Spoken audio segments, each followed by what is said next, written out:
Okay class, welcome sa trait theory. Specifically kay Allport, ito ang pinaka-foundation natin. Now let me ask you, kilala ba ninyo sarili ninyo? Or mas kilala pa kayo ng kaibigan ninyo kaysa sa sarili ninyo? Kasi minsan ganito yan, ikaw feeling mo mabait ka.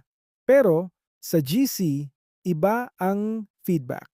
Now, ayon kay Allport, traits are real, internal, and stable. Ibig sabihin, hindi ito drama, hindi ito arte, nasa loob mo talaga siya. At hindi rin siya pabago-bago. Hindi ka pwedeng mabait ngayon, kontrabida bukas, by default, unless gutom ka.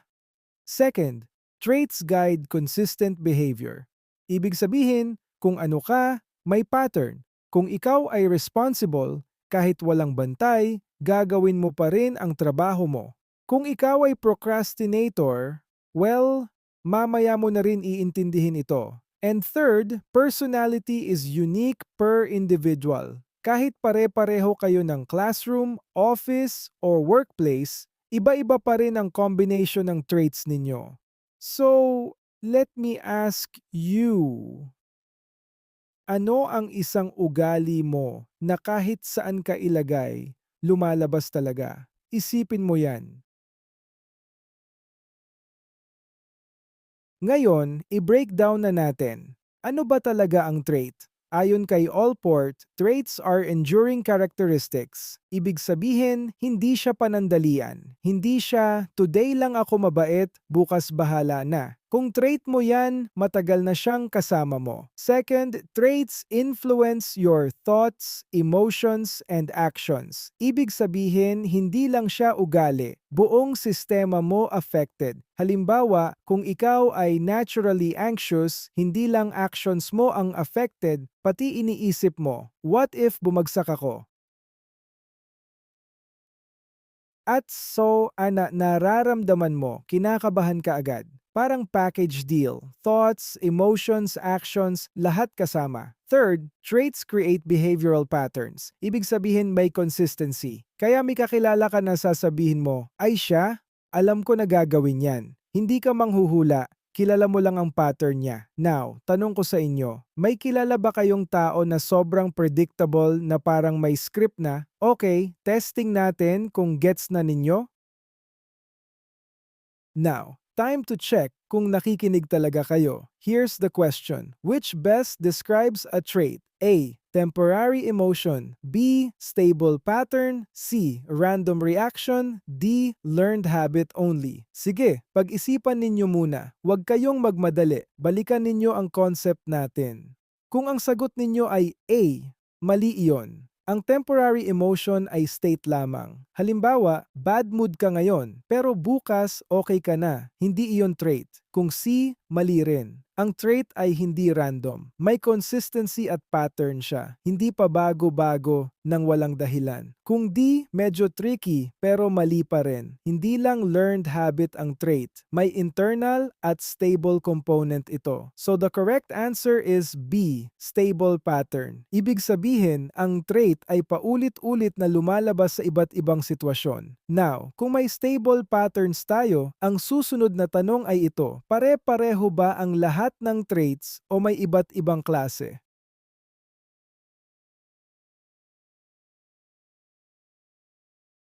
Ngayon, naintindihan na natin na ang traits ay stable patterns. Ang next question ay ito, pare-pareho ba ang lahat ng traits? Ang sagot ay hindi. Ayon kay Allport, may tatlong uri ng traits. First, we have cardinal traits. Ito ang dominant trait na halos nagde-define ng buong pagkatao ng isang tao. Ibig sabihin, kapag narinig mo ang pangalan niya, iyon agad ang naiisip mo. Second, we have central traits. Ito naman ang usual traits na ginagamit natin para ilarawan ang isang tao tulad ng friendly, honest, or responsible. Ito ang everyday personality.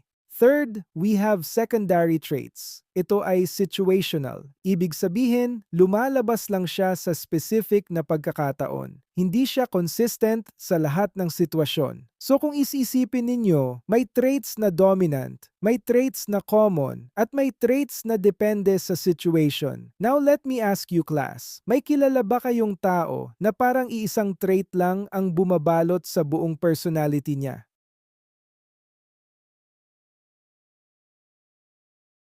Okay class, ito na ang pinaka-intense sa lahat, cardinal traits. Ito ang trait na hindi lang bahagi ng personality mo. Parang buong buhay mo nakaikot na dito. Ibig sabihin, kapag narinig ang pangalan mo, automatic may isang ugali na agad na pumapasok sa isip ng mga tao. Halimbawa, si Mother Teresa. Kapag narinig mo ang pangalan niya, ano agad ang naiisip mo? Kindness, compassion, altruism. Hindi mo na kailangan mag-isip pa. Hindi mo sasabihin, siguro mabait siya minsan. Hindi. Automatic. Mabait siya sa lahat ng pagkakataon. Ngayon, dalhin natin sa real life. May kaklase ka na sobrang bait. Hindi lang sa teacher mabait, pati sa groupmates, pati sa strangers, pati sa taong nanloko na sa kanya, tinutulungan pa rin niya. Doon ka mapapaisip kung student ba siya o guidance counselor na nakadisguise lang. That is cardinal trait. Rare siya, pero kapag meron, very powerful. Now let me ask you, class, may kilala ba kayong tao na parang iisa lang ang branding niya sa buong buhay niya? Pag narinig mo ang pangalan niya, alam mo na agad kung anong ugali ang ilalagay mo. Class, testing ulit tayo. Here's the question. Which trait dominates personality? A. Secondary. B. Central. C. Cardinal. D. Temporary. Sige, pag-isipan ninyo muna. Huwag kayong magmadali. Kung ang sagot ninyo ay A. Secondary, mali iyon. Ang secondary traits ay lumalabas lang sa specific situations. Halimbawa, tahimik ka sa strangers pero madaldal ka sa barkada. Hindi ka defined doon. Kung B, central, mali rin. Ito ang usual traits mo, tulad ng mabait, masipag, or funny. Pero hindi nito totally kinukuha ang buong pagkatao mo. Kung D, temporary, mali na agad. Hindi nga siya trait, panandalian lang yon. So the correct answer is C, cardinal. Ito ang trait na dominant. Halimbawa, kung kilala ka sa pagiging sobrang generous, kahit gipit ka na, nagbibigay ka pa rin. O kaya naman, kung kilala ka sa pagiging late, hindi na nagtatanong ang mga tao kung malalate ka, ang tanong na lang ay, ilang minutes kaya? That is dominance. Iyon ang cardinal trait. Now, since tapos na tayo sa pinaka-dominant, let's move to the more common traits na nakikita araw-araw. Now class, let's discuss the central traits. Ito ang pinaka-common. Ito yung usual traits na ginagamit natin para ilarawan ang isang tao. Halimbawa, sasabihin mo, mabait siya, masipag siya, funny siya. Ngayon, i-contrast natin sa cardinal. Ang cardinal trait, iisa lang pero sobrang dominant. Parang buong pagkatao mo nakaikot doon. Pero ang central traits, hindi iisa. Combination siya ng maraming traits na bumubuo sa personality mo. Ibig sabihin, hindi ka lang mabait. Pwede kang mabait. Masipag.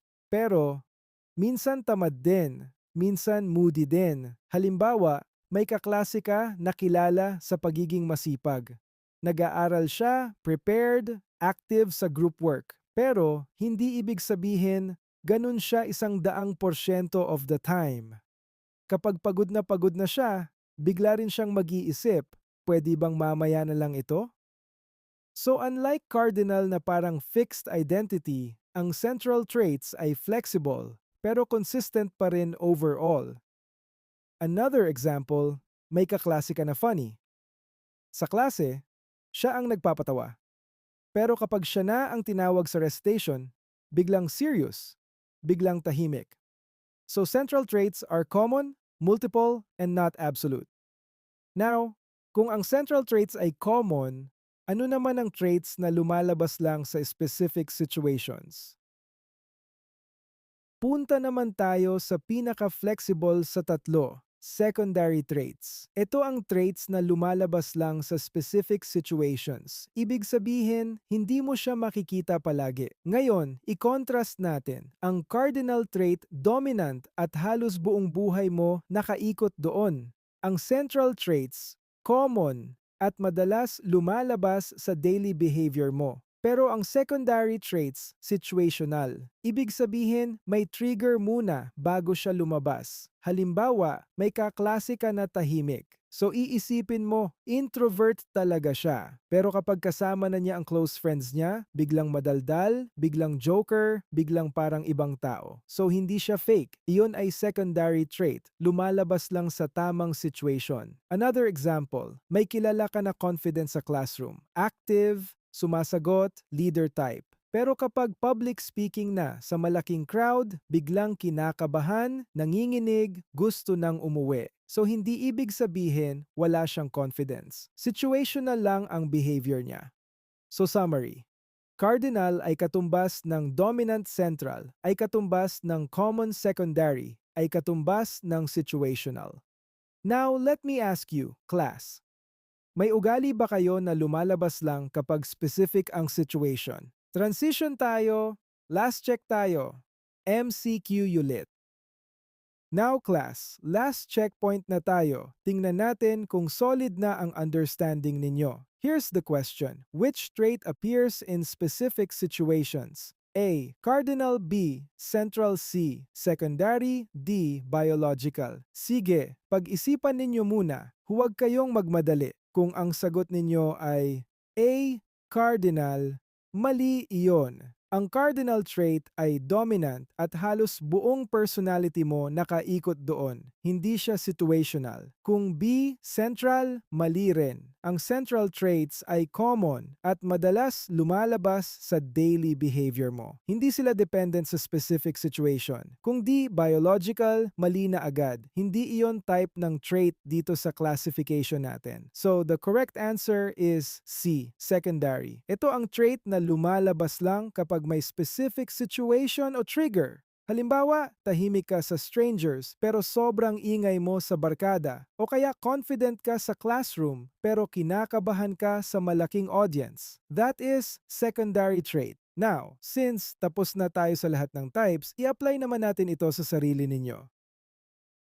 Okay class, i-wrap up na natin ang buong discussion natin kay Allport. So ano ang pinaka-main idea? Traits are patterns. Ibig sabihin, hindi ka random. Hindi ka pabago-bago ng walang dahilan. May consistency ang behavior mo over time. Ngayon, tandaan ninyo ang tatlong types. Cardinal traits. Ito ang dominant. Kapag meron ka nito, parang iyon na ang buong branding mo bilang tao. Pag narinig ang pangalan mo, iyon agad ang naiisip ng ibang tao. Central traits. Ito ang usual. Ito ang araw-araw na ugali mo tulad ng mabait, masipag, o funny. Hindi siya perfect, pero ito ang common na nakikita sa'yo. Secondary traits, ito ang situational. Lumilitaw lang siya kapag may specific na situation. Ibig sabihin, hindi ka pareho sa lahat ng pagkakataon. So in short, cardinal, dominant, central, common, secondary, situational. Now let me ask you, class, kung tatanungin ko ang barkada mo, ano ang pinakauna nilang sasabihin tungkol sa'yo? At sana, hindi late ang sagot nila. Dahil kung cardinal trait na yon, mahirap nang depensahan. So the goal here is simple.